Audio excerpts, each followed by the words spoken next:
గత రాత్రి నుంచి కాద్రి లక్ష్మీ నరసింహస్వామి రథోత్సవంలో గత 30 సంవత్సరాలుగా పాల్గొంటున్నటువంటి నన్ను పోలీసుల ఆంక్షలతోటి హౌస్ అరెస్ట్ చేయడం, మా ఇంటి చుట్టూ పోలీసులు పెట్టడం, గత రాత్రి నుంచి కదిరి లక్ష్మీ నరసింహస్వామి రథోత్సవంలో నన్ను పాల్గొనకుండా ఆటంకులు సృష్టించడం అనేటువంటిది విచారకరం.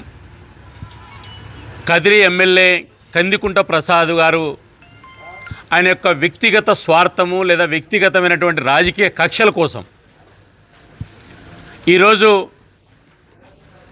తన యొక్క అహంకారాన్ని నెరవేర్చుకోవడం కోసం కదిరి లక్ష్మీ నరసింహస్వామి ఆలయాన్ని రాజకీయాలకు వాడుకోవడం సిగ్గుచేటు. భారతీయ జనతా పార్టీ నాయకుల కంటే కూడా మేము కదిరిలో భక్తులుగా ఒక విషయాన్ని గుర్తు చేస్తున్నాం. ఎమ్మెల్యే కందికుంట ప్రసాద్ గారు దేవుడిని అడ్డపెట్టుకుని రాజకీయాలు చేస్తే దేవుడు క్షమించడనే విషయాన్ని నేను గుర్తు చేస్తున్నా. ఇన్ని లక్షల మంది భక్తులు రథోత్సవంలో పాల్గొంటే నేను ఒక్కడిని పాల్గొనడం వల్ల ఏదో నా మీద దాడులు చేస్తామని, అవసరమైతే అంతమొందిస్తామని పోలీసులు సమాచారం వచ్చిందని చెప్పి నాకు పోలీసులు చెప్తున్నారు. నేను అడుగుతున్నా,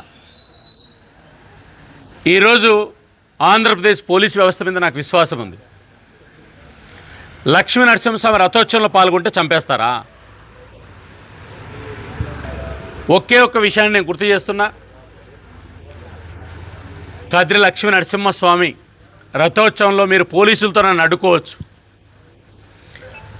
దేవుడి విషయంలో మీరు చేస్తున్నటువంటి పాపాలు కానీ, రథోత్సవ విషయంలో చేస్తున్నటువంటి ఎమ్మెల్యే చేసేటువంటి తప్పుడు విషయాలు కానీ ఖచ్చితంగా మిమ్మల్ని క్షమించాడు దేవుడు అనేటువంటి విషయాన్ని గుర్తు చేస్తున్నా.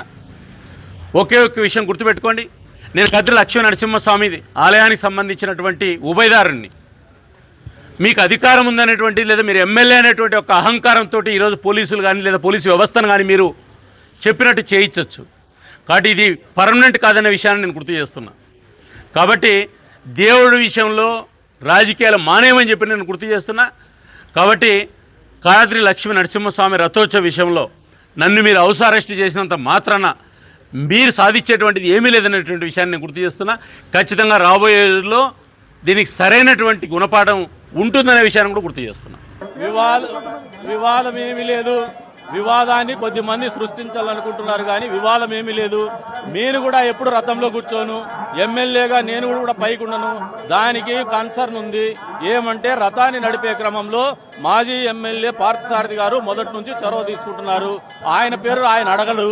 మేమే మా అడ్మినిస్ట్రేషన్ పాయింట్ ఆఫ్ వ్యూలో ఈఓ గారిని, అర్చకుల్ని, ఆయన్ని అకామిడేట్ చేయడం జరిగింది. అంతకు మించి వివాదాలకు తలెత్తేటువంటి పరిస్థితి ఉంటే నేలకు దిగి ఇంకా తగ్గి అధికారాన్ని నెత్తికెక్కించుకోకుండా ఎమ్మెల్యే అని కూడా మేము ఆలోచన చెయ్యం. మా ఊరి పండగ ఇది, మా ఊరి గౌరవం ఇది. ఎక్కడ కూడా ప్రజలకు అవమానం కానీ, ఊరికి అవమానం కానీ, లేదంటే సమస్యలు తలెత్తే విధానం ఉంటే మేము తగ్గి నడుస్తున్నాం, తగ్గి నడచాలనే ఆలోచనతోనే ఉన్నాం. మా రాజకీయంగా ఎవరైనా చిన్న మనస్సు ఉండేటువంటి వాళ్ళు వివాదం చేయదలుచుకుంటే ఆ దేవదేవుడు వాళ్ళని చూసుకుంటాడు.